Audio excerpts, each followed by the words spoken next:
Thank you, John, and Minister Subianto. That was a fantastic speech. Thank you for that. I'm from Pakistan. I work for a think tank called Tabad Lab in Islamabad.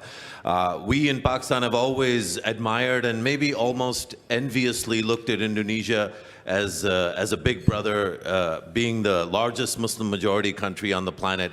You just mentioned the other big factor that we've envied, which is, of course, civilian supremacy and the military's voluntary withdrawal from public life and political life. Thank you very much for your question and your kind words about Indonesia. As you know, we also admire Pakistan.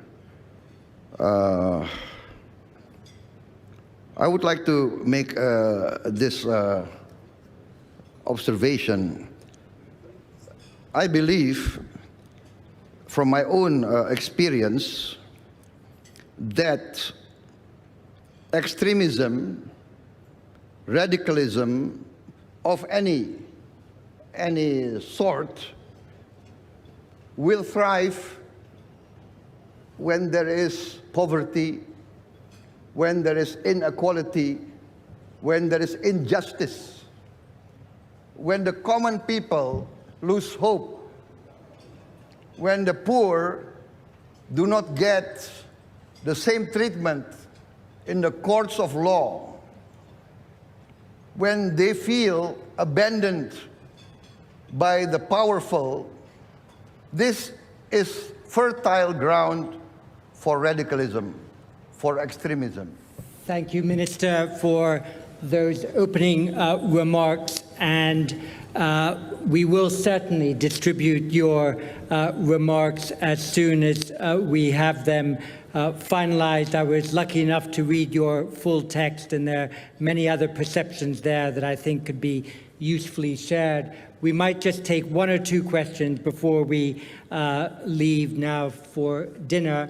I might just ask you the first. You mentioned in your remarks that you respect the sovereign decisions that countries in the region take to protect their strategic interests in the way in which they choose. Recently, there has been a new, very specialized minilateral arrangement made between the United Kingdom, the United States, and Australia to support nuclear propulsion in Australia, and also to share technology in the cyber and AI and quantum realms.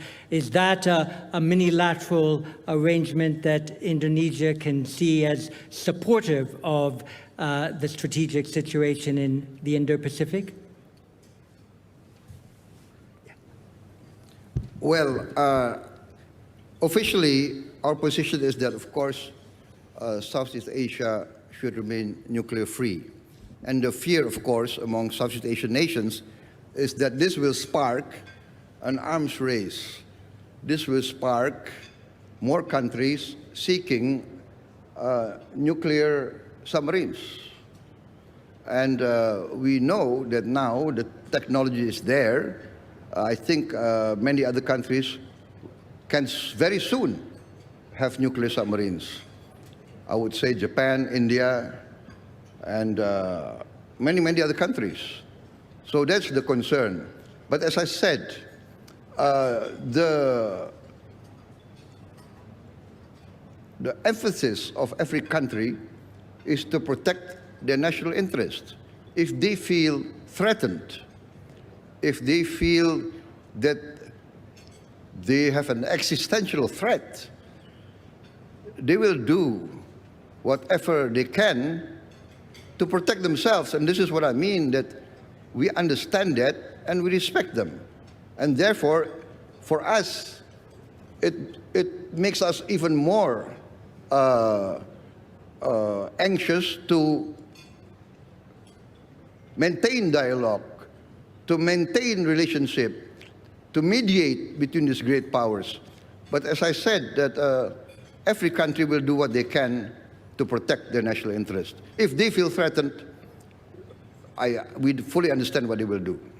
Thank you very much.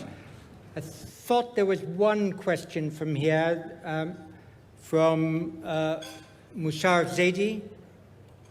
Yes, if you stand, the microphone is right to your right, and we'll close with that question. Go ahead. Thank you, John, and Minister Subianto. That was a fantastic speech. Thank you for that. I'm from Pakistan. I work for a think tank called Tabadlab in Islamabad. We in Pakistan have always admired and maybe almost enviously looked at Indonesia as a big brother, being the largest Muslim majority country on the planet. You just mentioned the other big factor that we've envied, which is, of course, civilian supremacy and the military's voluntary withdrawal from public life and political life in the way that you described. And the other thing we've always admired about Indonesia is that we've always felt that the problem of extremism, of course, you've had a difficult challenge with terrorism, but the problem of extremism in your society isn't as profound or as problematic as maybe we've had to deal with and are dealing with currently.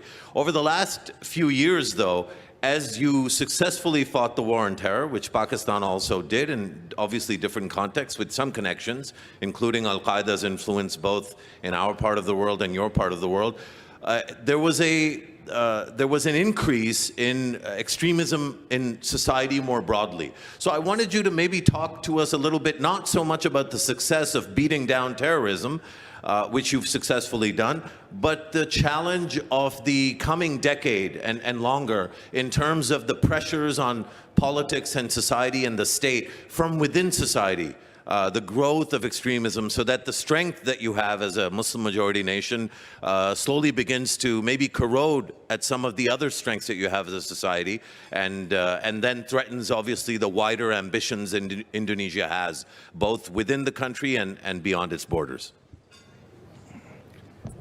Thank you very much for your question and your kind words about Indonesia. As you know, we also admire Pakistan. I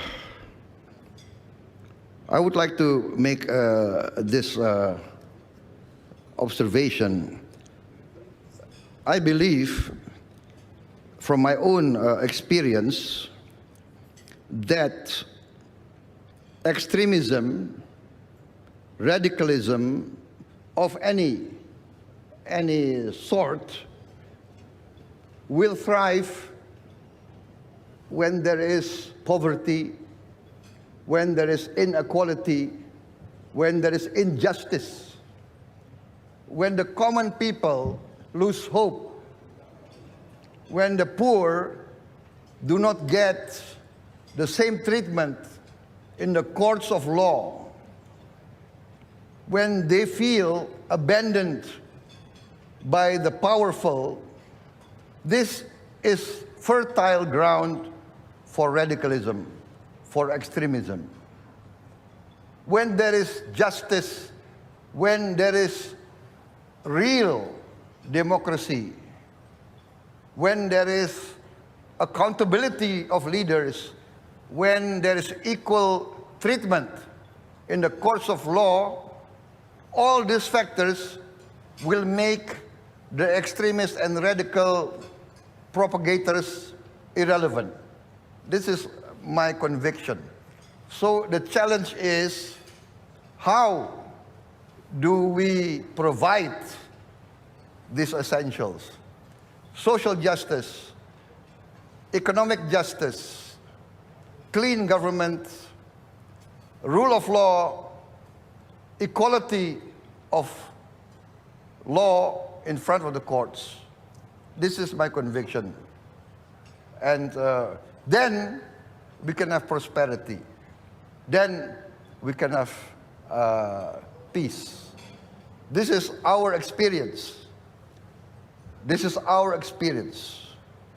We actually are blessed with a lot of wealth, but many of this wealth does not trickle down to the poor, to the masses. But we have done great strides. We have done great strides. But there is always rising expectation. When the poor through the digital revolution. They see on television, they see the cars, they see the nice buildings, they see air condition, they see all these modern attributes, and they have no access. That, I think, is fertile ground for radicalism. Thank you. That's my opinion. Thank you. Minister Prabowo, thank you very much for your opening address. I mentioned that the security situations in the Indo-Pacific and the Middle East were codependent. It's excellent that you bring to us the perspective from the Indo-Pacific, and that your relations with your colleagues in this part of the world are indeed so collegial that we can find multilateral solutions for peace and prosperity between the Middle East and the Indo-Pacific region. Thank you very much for joining us, and you've sung for your supper. It's time for you to enjoy it. Thank you very much.